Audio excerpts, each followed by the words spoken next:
मंत्री नितिन गडकरी और विवाद चोली दामन का साथ, ऐसा कहा जा सकता है। केंद्रीय मंत्री नितिन गडकरी न सिर्फ भारतीय जनता पार्टी के वरिष्ठ नेता हैं, बल्कि महाराष्ट्र चुनाव में पूरा दमखम लगाए बैठे हैं। इस वक्त न्यूज नेशन पर हमारे साथ मौजूद हैं। स्वागत है नितिन जी आपका। नितिन जी, ऐसा क्यों है कि आप जहां कुछ बोलना शुरू करते हैं, एक के बाद एक विवाद शुरू हो जाते हैं? कोई विवाद तो नहीं हुए। लक्ष्मी जी के दर्शन आप लोगों को बहुत ज्यादा करवा रहे हैं। आपको महाराष्ट्र में लक्ष्मी पूजन होता है और लक्ष्मी पूजन को देवता माना जाता है और लक्ष्मी के मंदिर भी है, और इसलिए चुनाव में कुछ लोग संपत्ति को लक्ष्मी कहते हैं। तो मैंने कहा लक्ष्मी आती है तो उसकी पूजा जरूर करिए, क्योंकि देवता के रूप में, पर पैसे लेकर अपना वोट मत बेचिए। तो आपका जो चुनाव आपका भविष्य तय करना है। आपके जो दो तथाकथित तौर पर जो बयान है, जिसका इंग्लिश ट्रांसलेशन इलेक्शन कमीशन के पास भी है, उस बयान के हिसाब से आपने कहा कि 5,000 रुपए तक गांधीवादी लोग आपको देने को तैयार होंगे। आप पैसे मत लीजिएगा, वो जो भी दें उसे रख लीजिएगा, क्योंकि ये लक्ष्मी दर्शन का मौका है। तो क्या आप वाकई में चाहते थे कि लोग जो पैसे अगर वाकई में दिए तो जाते आप जो कह रहे हो वो मैंने कहा नहीं, और जो मैंने नहीं कहा वो मेरे मुंह में डालकर आप पूछोगे तो उसका जवाब देना मेरे लिए मुश्किल है। पहली बात यह है कि मैंने कहा कि इस बार चुनाव में वोट खरीदने की कोशिश कुछ लोग कर रहे हैं। वो अलग अलग लोगों को अलग अलग प्रकार का संपत्ति देने की कोशिश करें, उसको लक्ष्मी कहते हैं जी। तो लक्ष्मी अगर आई है तो उसका दर्शन करिए, क्योंकि उसको देवता मानते हैं, पर अपना वोट मत बेचिए। आगे का जो मैंने कहा है, आपका वोट मत बेचिए, क्योंकि ये वोट आपके भविष्य को, आपके तकदीर को तय करने वाला है। ऊपर में मैंने कहा कि ये ऐसा पैसा लेके कुछ मत करिए, ये कहा हुआ है। आधा वाक्य तरुण मोड़कर दिया है, बाकी मैं उसका इलेक्शन कमीशन को, मुझे अभी तक नोटिस मेरे हाथ में नहीं मिला, पर मैं जवाब दूंगा। मैंने कोई गलत कहा ऐसा मुझे नहीं लगता। पत्रकारों से आपकी क्या खुंदक है? आपने तो इस तरीके से पत्रकारों को लीपापोती कर दी कि पत्रकारों के पास पैकेट पहुंचते हैं और पत्रकार पैकेट के तौर पर लोगों को क्या करते हैं? आप हैं। पूरी जानकारी पैकेज बोला मैंने, और आपको अभी यहां से उठकर किसी भी पार्टी के उम्मीदवार के पास जाकर पूछिए, वो पैकेज मांग रहे हैं। गांव गांव में, हर विधानसभा क्षेत्र में। बड़ा गंभीर आरोप है नितिन जी। क्या पत्रकार वाकई में, क्या तमाम अखबार, तमाम पत्रकार आज पार्टियों के सामने, उम्मीदवारों के सामने ये कहते दिखाई देते हैं कि आइए हम आपको आपका मेकओवर करते हैं, आपके लिए प्रचार करते हैं और आप उसके लिए पैसे दें? क्या आप पेड न्यूज की बात करें? तमाम पत्रकारों को मैंने कहा नहीं जी, कुछ पत्रकारों को कहा। और आपको चाहिए तो मैं आपसे, आप बोलो उस कॉन्स्टिट्यूंसी में, बोलो उस उम्मीदवार के पास, कैमरा न लेकर चलिए। हर जगह चर्चा यही है। वो एडवर्टाइजमेंट का भी पैकेज होता है, केवल पैसे देकर नहीं होता है। और ये लगातार हर व्यक्ति जो बोलता है वो हमारा पैकेज दो, और इससे वेरी कॉमन थिंग, आप कोई भी कॉन्स्टिट्यूंसी में जाओ, जो सच्चाई है वो सच्चाई है, और वो सबके लिए मैंने कहा नहीं। चलिए आइए जरा महाराष्ट्र के मुद्दे पर आते हैं। उद्धव ठाकरे ने नरेंद्र मोदी जी को अफजल खान कह दिया, और आप लोग सब एक तरह से वो लोग हैं जो महाराष्ट्र को बांट रहे हैं, महाराष्ट्र की अस्मिता को खंडित कर रहे हैं। देखिए, उन्होंने हमारे साथ अलायंस नहीं हो पाई, इसका उनका गुस्सा है। अब वो गुस्सा ऐसा है कि अलायंस इसलिए नहीं हो पाई कि भाजपा में और शिवसेना में पहले से तय था कि जिसकी ज्यादा संख्या आएगी उसका मुख्यमंत्री होगा। वो बाला साहब के समय तय हुआ था। इस समय शिवसेना ने अपना मुख्यमंत्री घोषित कर दिया। दूसरा, हम 118 सीटें लड़ते थे। 118 सीटों में से 10-12 सीटें अगर अलायंस को जाती तो हम 108 पर आते थे, 106 पे आते थे। तो हमने उनको कहा कि जो पिछले 5-6 चुनाव में जो 58 सीटें ऐसी है जहां शिवसेना का डिपॉजिट जब्त हुआ है, जहां हारी है लगातार, उसमें से 10-12-15 सीटें हमको आप कम से कम दीजिए, ताकि हम भी, हमारी संख्या उतनी रहेगी, उससे 2-4-5 ज्यादा रहेगी। और फिर हर लोकसभा में हमने हमारी सीटें निकालकर उनको बढ़ा के दी है। तो स्वाभाविक रूप से हमने इतना ही उनको कहा, और उन्होंने 151 के नीचे हम जाएंगे नहीं, और मुख्यमंत्री पद के बारे में घोषणा कर दी। दोनों बातों से हम सहमत नहीं थे। हमने उस पर लगातार चर्चा की, बातचीत की। आखिर में अलायंस नहीं हो पाई। अलायंस जो टूटी, इसके 2 मुख्यतः कारण ये है। अब नाराज होकर वो कुछ आरोप करते हैं तो ठीक है। आपको बुरा नहीं लगता? आपको बुरा नहीं लगता? देखिए, मैं आपको एक बात बता दूं, चुनाव के समय जो कोई बोलते हैं उसको सुनकर छोड़ देना चाहिए। यानी चुनाव के बाद संभावनाएं हो सकती हैं कि भारतीय जनता पार्टी और शिवसेना एक बार फिर मिलकर सरकार बनाती दिखाई दी, अगर ऐसी संभावनाएं उत्पन्न होती हैं? पहली बात तो ऐसी है कि वो अभी एनडीए में है, और एनडीए के किसी नेता ने या भाजपा के किसी नेता ने ना उनके मंत्री का रेसिग्नेशन मांगा है, ना उनको बाहर जाने की बात कही है। ये तो निर्णय उनको तय करना है। और रही बात महाराष्ट्र की, महाराष्ट्र में और हरियाणा में हमको पूरा विश्वास है कि भारतीय जनता पार्टी पूरी अपनी ताकत पर बहुमत हासिल करेगी। और इसलिए भविष्य उसके बाद चुनाव के बाद कहीं अलायंस करने का वक्त ही नहीं आएगा, तो उसकी चर्चा आज करने की कोई आवश्यकता नहीं। कुछ एक लोगों का ऐसा कहना है जो बहुत ज्यादा नजदीकी हैं न सिर्फ भारतीय जनता पार्टी के बल्कि तथाकथित तौर पर शिवसेना के भी, और मैं नजदीकी शब्द का इस्तेमाल कर रहा हूं क्योंकि इसे कोट नहीं किया जा सकता, कि उद्धव ठाकरे के बेटे आदित्य ठाकरे की जिद की वजह से आप लोगों का अलायंस नहीं चल पाया। क्या ये बात सही है? क्योंकि आप जितना महाराष्ट्र राजनीति को जानते हैं बहुत कम लोग। देखिए, एक बात सच्चाई ये है कि ये दुर्भाग्यपूर्ण है कि अलायंस नहीं हो पाई।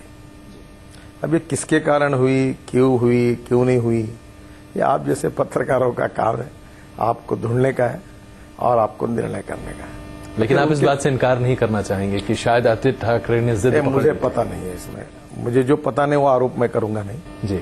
ग्राउंड रियलिटी यही है कि भाजपा सेना की अलायंस नहीं हो पाई, और अलायंस न हो पाई इसका कारण जो दो मुख्य मुद्दे थे जो मैंने आपको कहे, और मुझे नहीं लगता कि उद्धव ठाकरे जी किसी के कहने पर कोई निर्णय करते हैं। उनका अपना खुद का असेसमेंट होगा, उसके आधार पर उन्होंने अपनी भूमिका रखी होगी, और हमारा वहां जुड़ नहीं पाया इसलिए हम अफजल खान हो गए। ये थोड़ा सा नाराजी से, फ्रस्ट्रेशन से, निराशा से कभी उन्होंने कहा होगा हमारे इतने दिन साथी रहे चुनाव के समय, तो हम उसको सीरियसली नहीं लेंगे, उसको छोड़ देंगे।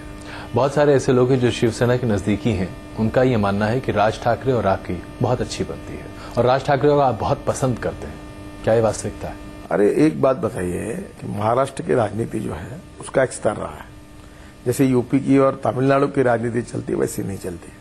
हम एक दूसरे के विचारों के विरोधी है, और राज ठाकरे क्यों, उद्धव ठाकरे जी से भी मेरे अच्छे संबंध है, राज ठाकरे से भी अच्छे संबंध है, नारायण राणे से भी है, शरद पवार साहब से भी है, कांग्रेस के भी अनेक, अशोक चव्हाण से भी है, सभी के संबंध है। हम महाराष्ट्र में एक बात अच्छी है, हम चुनाव में एक दूसरे के खिलाफ लड़ते हैं क्योंकि विचारों का विरोध होता है, पर चुनाव के बाद हम एक दूसरे के दुश्मन नहीं है। ऐसा हो सकता है कि आपके चैनल का पत्रकार दूसरे चैनल वाले पत्रकार से क्या बातचीत ना करें? नहीं, हमारे यहाँ तो ऐसा नहीं होता, लेकिन शायद राजनीति में ही हम कोई दुश्मन है क्या? पाकिस्तान और हिंदुस्तान है क्या?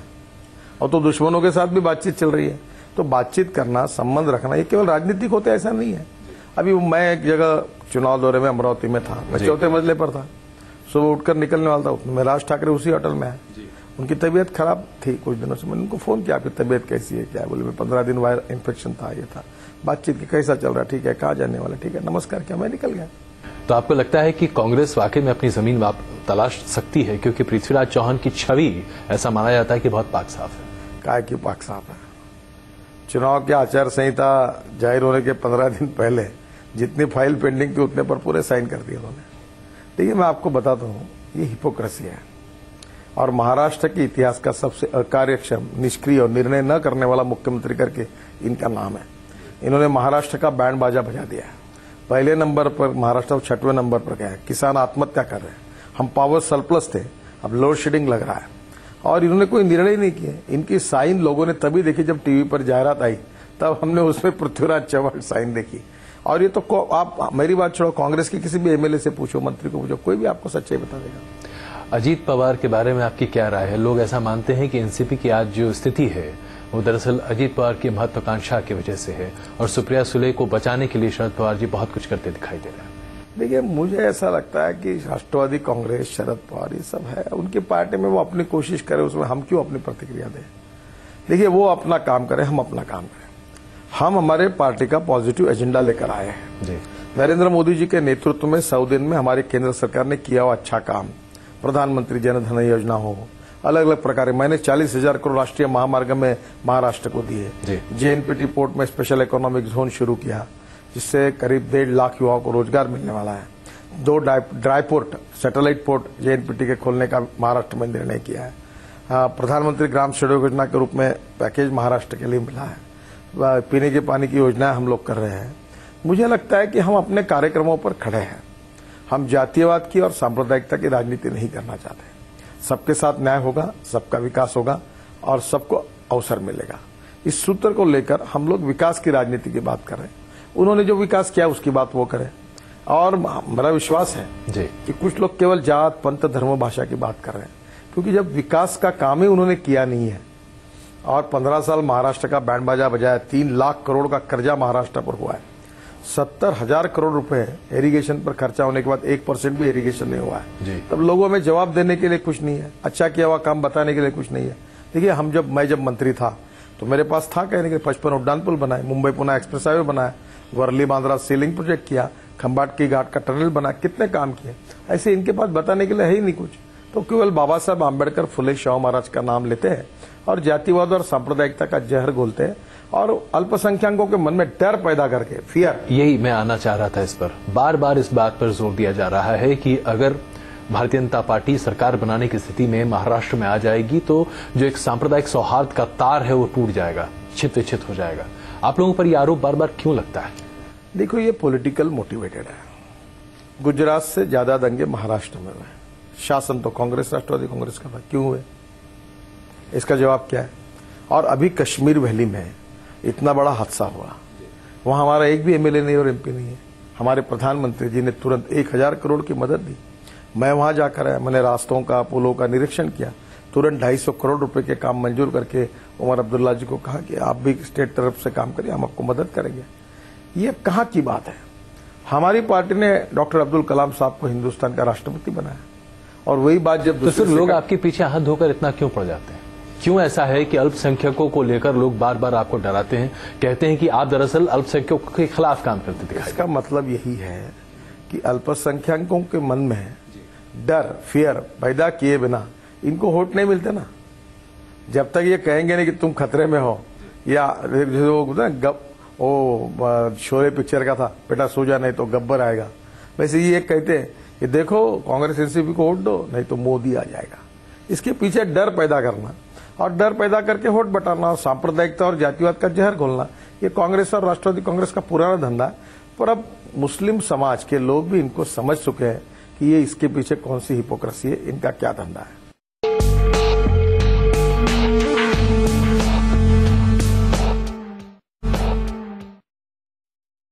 नितिन जी, ऐसा क्यों है जो आपके विरोधी खासकर कहते हैं कि आज आपके पास कैंपेन करने के लिए मोदी जी के अलावा कोई नहीं है? मोदी जी को एकदम भाग दौड़ करनी पड़ रही है, जो कि शायद उनकी आवश्यकता नहीं थी। आप मुझे लगता है शायद आपको जानकारी नहीं होगी, मेरी आज महाराष्ट्र में सबसे ज्यादा सभाएं नहीं, आपकी सभाएं हो तो हम लगातार देख रहे हो, तमाम नेताओं की हैं, वो भी हम देख रहे हैं। मोदी जी इतनी सभाएं कर रहे हैं, इसको लेकर विरोधी आपके ऊपर बार बार ये आरोप लगा रहे हैं कि आपके पास हमारे पार्टी के नेता है और पार्टी में एक चुनावी युद्ध शुरू है, तो प्रचार करने नहीं आएंगे तो क्या घर में भजन करेंगे क्या? वो प्रचार करने में आने ही वाले हैं, समय निकालने में। पार्टी के कार्यकर्ता है, शीर्षस्थ नेता है, उनका चेहरा पार्टी का चेहरा बना हुआ है। तो क्या आज नरेंद्र मोदी वो सबसे बड़ा चेहरा है जो वाकई में, अगर तथाकथित तौर पर शब्द का इस्तेमाल करूं, दिखता है? देखो, ये मुझे नहीं, आपके टीवी पर आप क्यों दिन भर अमेरिका दिखा रहे थे? अमेरिका के लोग रोड पर आकर पहली बार भारत के प्रधानमंत्री का स्वागत क्यों कर रहे थे? आपने दिन भर एक एक बात करके सभी चैनल क्यों दिख रहे थे? क्योंकि बिक रहा था, लोग देख रहे थे, आपकी टीआरपी बढ़ रही थी। तो जैसे आपके साथ है वैसे पार्टी के साथ है, जिसको लोग चाहते हैं उसके टूर होते हैं। जैसे अटल बिहारी वाजपेयी हमारे नेता थे जी, अभी उनका स्वास्थ्य अच्छा नहीं है, पर जब है तो लोगों में आज भी उनकी मान्यता है, तो वो बार बार प्रचार के लिए सब जगह जाने की कोशिश करते थे। ये बहुत स्वाभाविक है। अब मुझे बताए, नहीं, क्योंकि 15 रैलियां, शिवसेना अपना प्रचार करे, एनसीपी अपना प्रचार करे, शरद पवार महाराष्ट्र में चले, उद्धव ठाकरे जी प्रचार, राज ठाकरे करे, ये कौन सी बात है? नरेंद्र मोदी ने नहीं आना चाहिए? क्या ये संवैधानिक है, लोकतांत्रिक है? नहीं, देखिए, विरोधियों की तो बात है, आपके सामने मैं रख रहा हूं। जैसे बहुत सारे लोग ये भी कह रहे हैं, खास करके शिवसेना ये, कि राहुल गांधी सिर्फ 2 रैलियां कर रहे हैं महाराष्ट्र में। तो राहुल गांधी इतनी कम रैलियां कर रहे हैं, इसको लेकर भी आप लोग की कोई सोच है क्या? ऐसी क्या बात है? जिनके रैली में लोग नहीं आते हैं, वो एक्सपोज हो जाते हैं, अड़चन पैदा हो जाती है, पत्रकार उल्टा लिखते हैं, तो वो कम रैली करेंगे। आपको लगता है कि राहुल गांधी का भविष्य अंधकार में? वो बार बार पीट रहा है, वो पिक्चर क्यों निकालेगा? जिसका चलेगा उसका ही निकलता है ना। तो नितिन जी, क्या आप ये कहना चाहते हैं कि राहुल गांधी आज एक फ्लॉप हीरो हैं? अरे, मैंने कांग्रेस पार्टी करी, अगर वो मोदी जैसे अगर पावरफुल होते तो उनकी भी 50 रैली होती। अब कांग्रेस वालों को मालूम कि ये आकर ना लोग भी आते हैं ना अपन चुनकर भी नहीं आते, तो फिर अपने एक्सपोज हो जाएंगे, तो काय के लिए करो, इसलिए नहीं ले रहे, उनकी डिमांड ही नहीं है। मोहन भागवत जी का जो टेलीकास्ट हुआ 10वीं का स्पीच, उसे लेकर लगातार विवाद होता रहा और हर कोई उसको कहता रहा कि ये नहीं होना चाहिए था, ऐसा अभी तक नहीं हुआ है। क्या आपको लगता है कि ये फैसला दूरदर्शन का गलत था, मोहन भागवत साहब की? मैं आपको एक उल्टा सवाल पूछता हूँ, दूरदर्शन की बात छोड़ो, बाकी कितने प्राइवेट चैनल ने ये पूरा लाइव टेलीकास्ट किया? जी हाँ, बहुत लोगों ने किया। उनके बारे में क्यों नहीं पूछा था उन्होंने क्यों किया करके? नहीं, क्योंकि एक सरकारी मीडिया है, एक ऑफिशियल मीडिया है, जो एक प्रोफेशनल मीडिया है जी, सरकारी होने के बाद। जब लोग के देश के लोग उनको सुनना चाहते, वो कार्यक्रम को लोगों को तो पहुंचाना उनका काम है। जब प्राइवेट चैनल वाले अगर उनका पूरा भाषण दिखा रहे हैं तो दूरदर्शन दिखाए, उसमें गलत क्या हुआ? और दूसरी बात, वो कोई संघ है, कोई प्रतिबंधित ऑर्गेनाइजेशन है क्या? क्या ऐसा कोई है क्या उनके ऊपर कोई उनके ऊपर पाबंदी है क्या? क्या उनके विचार लोगों तक लोकतंत्र में अगर देना है तो क्या उनको देने का अधिकार नहीं है? और जब बाकी की प्राइवेट चैनल दिखा रही है जी, तो दूरदर्शन भी एक प्रोफेशनल चैनल है, गवर्नमेंट चैनल है, वो भी सब न्यूज देती है। बीजेपी की देती, कांग्रेस की देती, राहुल गांधी की रैली भी बताती, सोनिया गांधी की रैली बताती, तो मोदी जी की भी रैली। आपको लगता है इसमें कहीं कुछ गलत नहीं? कुछ गलत नहीं हो। देखो, कुछ लोग इस देश में हिपोक्रेट्स है, ढोंगी है, और उन्होंने एक सेडो सेकुलरिस्ट है और उनको एक दम्भ है सेकुलरवाद का, और सेकुलरवाद का दम्भ होने के कारण जो बाकी लोग उनको बदनाम करना, डर, फियर माइनॉरिटी के मन में निर्माण करना और अपनी चुनावी राजनीति करना, इस प्रकार की स्ट्रेटेजी है। इसलिए कुछ लोग ऐसे चिल्लाते रहते हैं। अब चिल्लाने वाले चिल्लाते रहे, पर जो बात है वो ये दूरदर्शन के लिए कहती है, बाकी प्राइवेट चैनल के लिए क्यों नहीं कहती? मुख्यमंत्री पद को लेकर बार बार ये कहा जा रहा है कि आप शायद ख्वाहिश रखते हैं अपने मन में कि मुख्यमंत्री बने, क्या ऐसा वाकई में? नहीं, मैं बिल्कुल ख्वाहिश रखता नहीं। मैं बिल्कुल महाराष्ट्र में आना नहीं चाहता। और जो मेरे को स्वभाव से जानते हैं, मैं जो मन में बात होती है साफ कहता हूँ। मैं पहले दिल्ली जाने के लिए रिलक्टेंट था, अब दिल्ली गया हूँ तो मैं मेरे डिपार्टमेंट में उमा जी के साथ गंगा का काम कर रहा हूँ। जैसे मैंने मुंबई पुणे एक्सप्रेस हाईवे पूरा किया, 55 फ्लाईओवर किए, वर्ली बांद्रा सीलिंग प्रोजेक्ट किए, वैसे मैं भी एक मनस्वी कार्य करता हूँ। मेरे मन में इच्छा है कि अविरल निर्मल गंगा का सपना मैं पूरा करूँ और उसमें सहयोग करूँ। अब इस समय मुझे दिल्ली में मैं काम कर रहा हूँ और समाधानी हूँ। मेरे मन में महाराष्ट्र में आने की कोई इच्छा भी नहीं है और न कहीं मैंने कही है, न मैं आपको साफ तौर से कह रहा हूँ। मैं जहाँ हूँ वहाँ खुश हूँ। नितिन जी, बहुत बहुत धन्यवाद और उम्मीद करते हैं कि आपकी रैली में कम से कम वो तमाम विवाद न होते दिखाई दें जो अभी होते दिखाई दें। विवाद है ही नहीं जी। विवाद किए बिना आपको टीआरपी कैसे मिलेगी? नहीं, हम टीआरपी के लिए कम से कम पत्रकारिता नहीं करते। न्यूज नेशन ऐसा बिल्कुल नहीं करता। बहुत बहुत धन्यवाद। Thank you. बहुत बहुत धन्यवाद।